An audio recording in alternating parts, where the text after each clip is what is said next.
Hello and welcome. It's Saturday afternoon and I'm on a new adventure.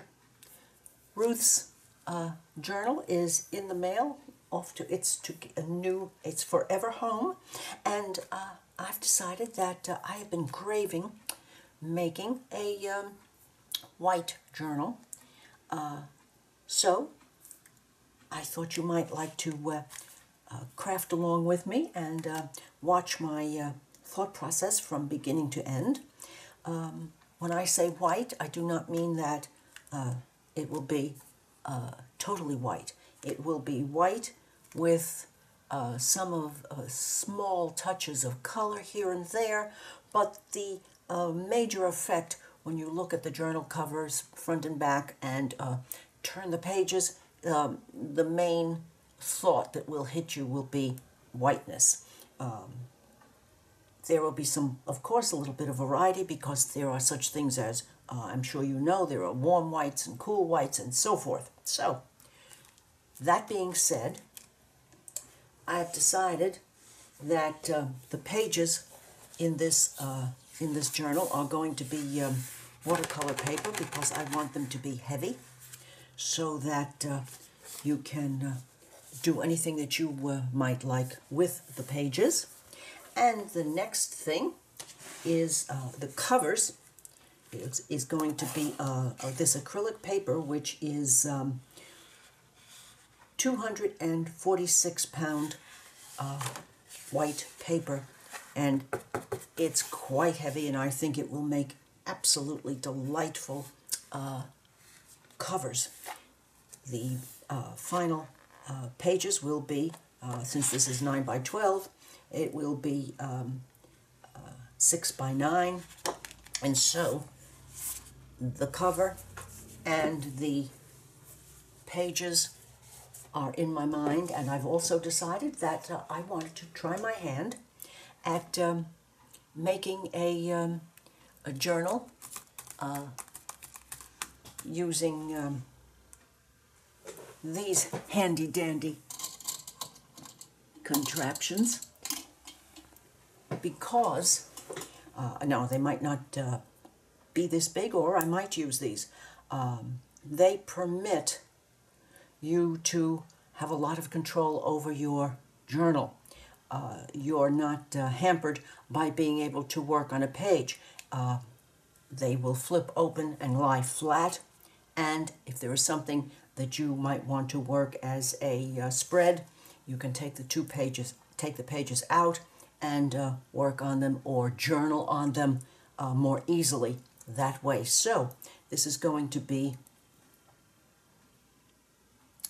this little goodie, and many pages, keeping in mind that I don't know why, but as I was working on Ruth's journal, I just decided I really want to do a white one, so I'm starting. I got this book out, which is just a wonderful book. I got this book out because the pages are on white, heavy paper. So I've been going through it while preparing for this craft with me, and I've picked some pages because I see bits that I might want to cut out, and then I look over at the other side and decide. I make a decision whether or not taking this out and adding it to to the journal is worthwhile, and if it is, it gets a marker. So that is how I thought about this page, and I thought, look at all of the pretty bits that can be cut out and added, and then I turned back to make sure, and my answer was yes, I will use this side, and so forth. This to embellish the pretties in this journal and any other ones that I make in the future. And then I went along and found found things that I thought, oh, look at this, wouldn't this be just delightful? And I looked back here and said, oh yes. So these two are out because this book just absolutely tickles me. And the whiteness of it, it's just wonderful. This page is I'm going to remove this one and include this as a page in the journal. And I might leave some of this here. I might leave all of it.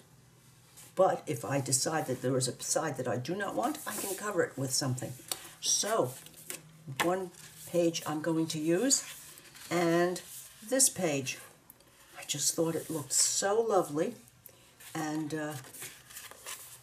even with this little bit of a wild rose showing, it would be just lovely. If the holes for the binders are here, this would show on the outside, and this is by Vita Sackville West in 1917. This white space, which scented many enclosures, she's talking about her garden, oh my. But, as I said, here is a page that I would not want to sacrifice, but certainly this could be removed and used, and what would be left of this page here would be lovely. So that's the first thing. I've gotten out some white cardstock, my white cheesecloth, some white laces and flowers that I can add just the tiniest bit of color to if I desire. And this grouping of laces that I believe I found in Hobby Lobby when they were having a sale.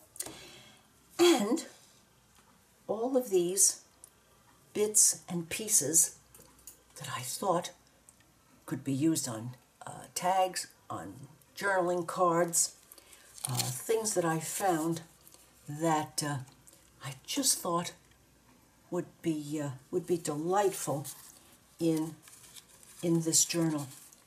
I have a special drawer in which I keep my white ephemera, and so I found these in my little trove, and this one, I thought, well, that certainly says white, and so it would be beautiful, added, I think, to a journaling spot. This bit, all of this would certainly do so nicely. My collage bits and bobs. This is a little stamp I thought maybe somewhere. This is a piece of my painty paper, and it has a very white background with this natural color. Love it. So, and this piece of cardstock with a small flower design might do a trick. And here, I just took this out of one of the chopped journals that I cut a bit apart, and wouldn't this be just lovely in a white journal?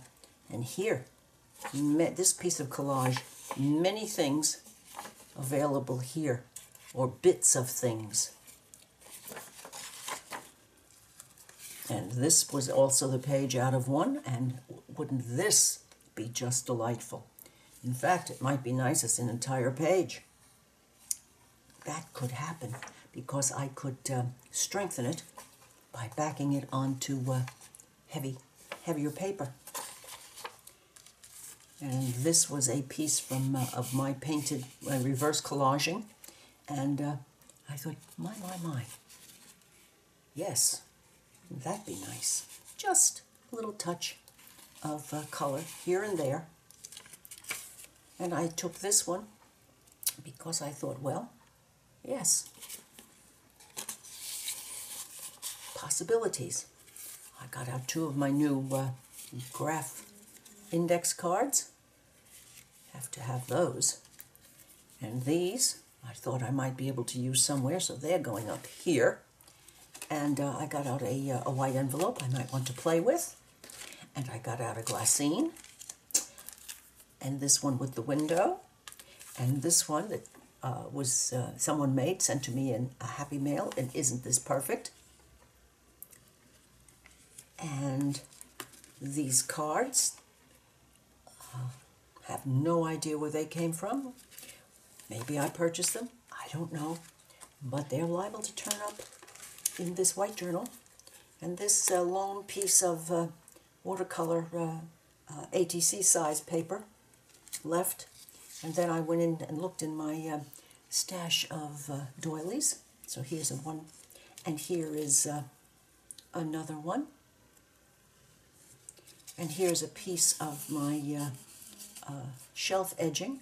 This would have to take you back in your memory bank, which I know you don't have, but in the 30s and early 40s, before the the Second World War, this was folded and hung down at the edge of the cabinets in your kitchen or your china closet, and it was attached with up here. In those days, it was attached with white thumbtacks.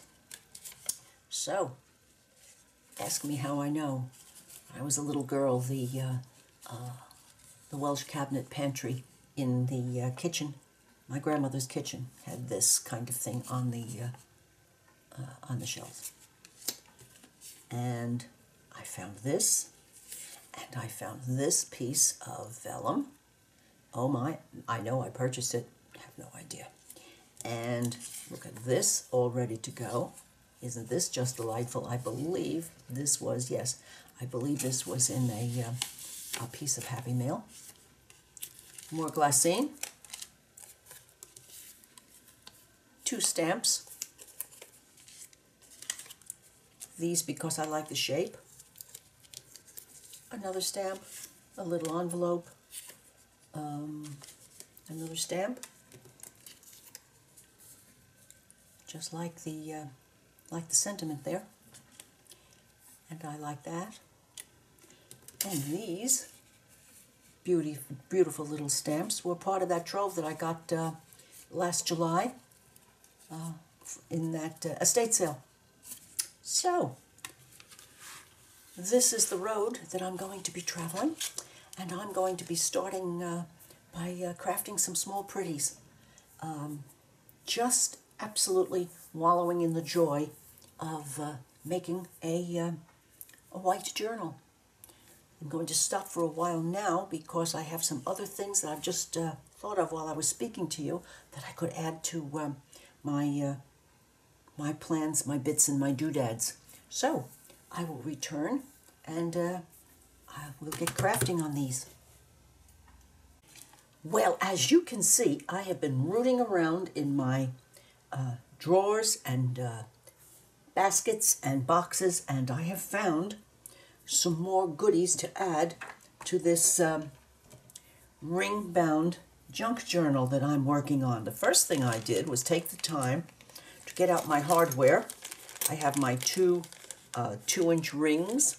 I have some white paper clips and some silver-colored grommets to go with those rings. So that's one job done. Then I found some more papers that I can have available to use to embellish. I found some lovely die cuts of wallpaper and some wallpaper bits, and not that one, I didn't realize that was there. But as you can see, I've picked ones that I thought might work with this journal, so that can be added to my pile. And I found at the bottom of the drawer, I found some of these adorable tags, and I might find a place for those. I cut off this piece of pretty color book paper because I thought it might do nicely here is a piece of handmade paper that has beautiful iridescent fibers running in it, and I thought, oh wow, that would certainly do well. So those are the larger pieces, and I found this. I didn't remember, didn't realize I had it, but perfect. This was in the black and white drawer. It was just waiting for me, I think. Wouldn't this be lovely? So there we have that. Then I went into my painty papers and pulled these out because most of the paper here is still white, and this side is. So I thought, why not add that? And this is a piece of stencil cleanup from my Glimmer Mist sprayings. So, and I thought this might look very nice. And last night I had a little extra time to myself, and I decided that I would try doing a few tags using some of the things that were found here on my work table. And so I did my Martha Stewart die cut, a new stamp that I'd gotten on sale. It was originally $4.99, and then there was 20% off. And I thought, well, it might be good, it might not be, but at that price, for a stamp this size, I'd give it a try, and I'm quite happy with it. I used some of my Dove Gray StazOn. I used some of that for this coloring and to embellish the edges, front and back. I haven't added anything to the back yet, but and then I thought, well, let's try some of my fresh white cheesecloth and one of the little collage bits that I had picked out, and I found a piece of this white tatted lace. This stamp.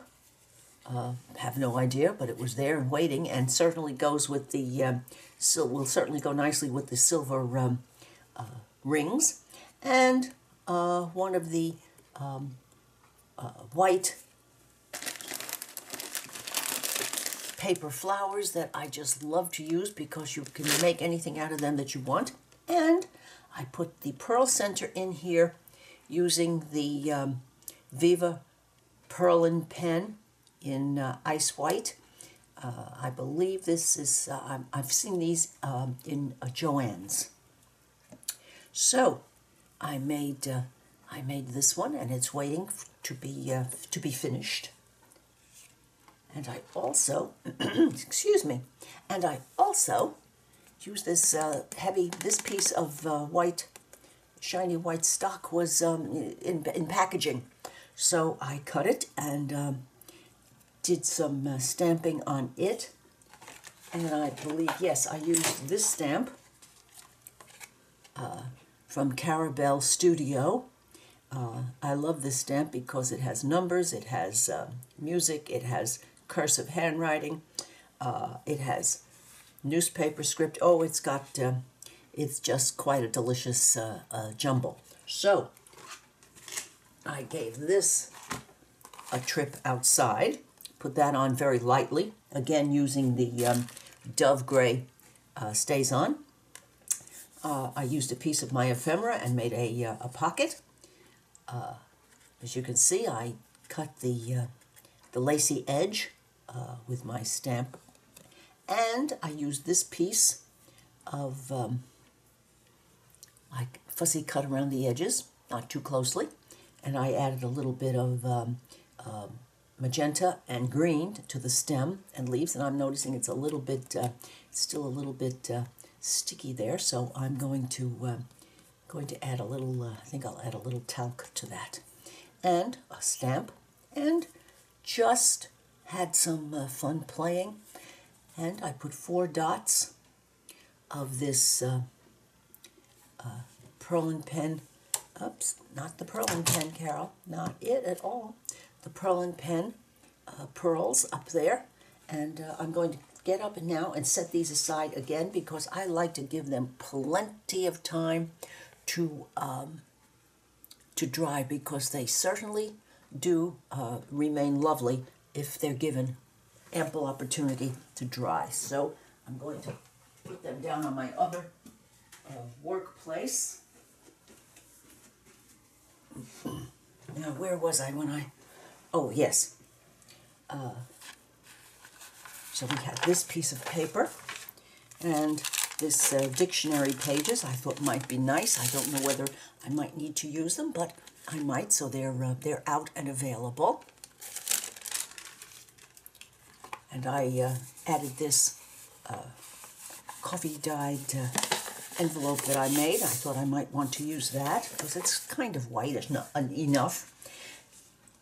And let me see what else. And then I remembered, why not use some of the flowers, the white flowers from my big flower book. But before I did that, I cut this heavy board for, and this was from the back of a, I think a watercolor pad or whatever, but and it was a 9 by 12 pad, so I just cut it in half, and I edged each of these pieces. I have a piece for the front, a piece for the back, and one that's a little bit lighter weight than this, just to put in the middle to keep the journal strong. And I decided, well, I might see that at the side, so I took a little time and gessoed the edges on this. So that's ready to go. And in my flower book, I found these. Now, I don't know how much or which of these I might or might not use, but they're available for me. And so I have this one, and this one, and my much-loved Lilies of the Valley, and these papers that I thought might work nicely as backers for papers. And if I'm finding them too strong, well, I can always use my handy-dandy golden paint that I use. That is my go-to for pushing things back. Golden zinc white. It would just push this back nicely if I decide to go down that road. So I found those pages, and that was quite a coup. Let me see, what else did I dig out of my trove? Oh yes, I'm going to use these that I got at Walmart. Let's see how they do size-wise. Are they going to work? Oh yes, they so are going to work. Wonderful, wonderful. So as I said, this is just about where I've stopped because this getting prepared, and I have these. Oh, and I have these cuts left over that I've kept. I don't know whether I will have any need for them, but they're available. Now, knowing Carol,